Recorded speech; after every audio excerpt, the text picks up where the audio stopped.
2023 жылдан алатын түйетін басты сабақ өзім үшін кеттік. Сәлем достар, 2023 жыл аяқталып қалды. Және де біздегі соңғы видеолар, соңғы видео және де бұдан кейін де болатын тағы да 1-2 видео. Бұл дәл осы 2023 жылды қорытындылап, 2024 жылда максималды тұрғыда пайда алатындай болады. Және де бұл видео сол видеолардың ішіндегі бір бөлігі. Бұл былайша айтқанда түйетін нақты бір факт. Ол қандай факт? Бұны айтпас бұрын міндетті түрде каналға тіркеліп кетіңіздер, лайк басып кетіңіздер, комментарий жазып кетіңіздер, бұл видеоны достарыңызға таратыңыздар. Енді кеттік, бастаймыз. Мен 2023 жылы аллаға шүкір бірнеше нәрсе жасадым. Мен брендті аштым, негізінде тоқтап қалдым. Мен мектебімді аштым, олды да тоқтаттым.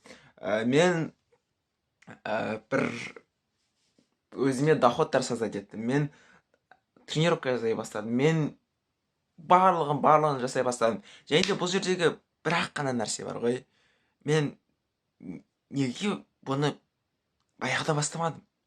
Өзіме қойылатын сұрақ және де ең басты істейтін нәрсе, мен неге бұны баяғыда бастамадым? Мысалға, мен де OneFit-тан курс бар. Курс деппін ғой. Менде OneFit-тан доступ бар. Бір жылға менде абонемент бар. OneFit деген арнайы қосымша, фитнестарға бара алатын, кез келген залға бара алатын арнайы қосымша. Дәл осы OneFit-ті мен бастадым, окей, онымен бірге тренировка бардым. Жаңа жылдан бастап түрлі жерлерге бардым, тренировка жасадым. Өзімді қолданып көрдім. Бірақ қана сұрақ. Мен неге бұны баяғыда жасамадым? Баяғыда дегенде қазір толығырақ айтамын. Соны жасадым, бірақ менде прогресс болмады.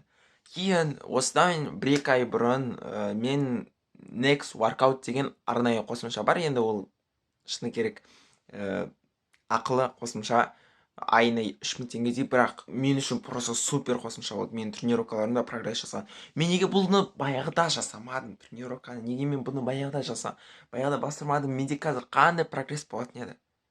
Тура сол сияқты мен неге бұндай бір іс-әрекеттерді неге баяғыда ойластырып қоймадым? Неге алдын ала жасамадым деген сұрақтар өте көп туады менде.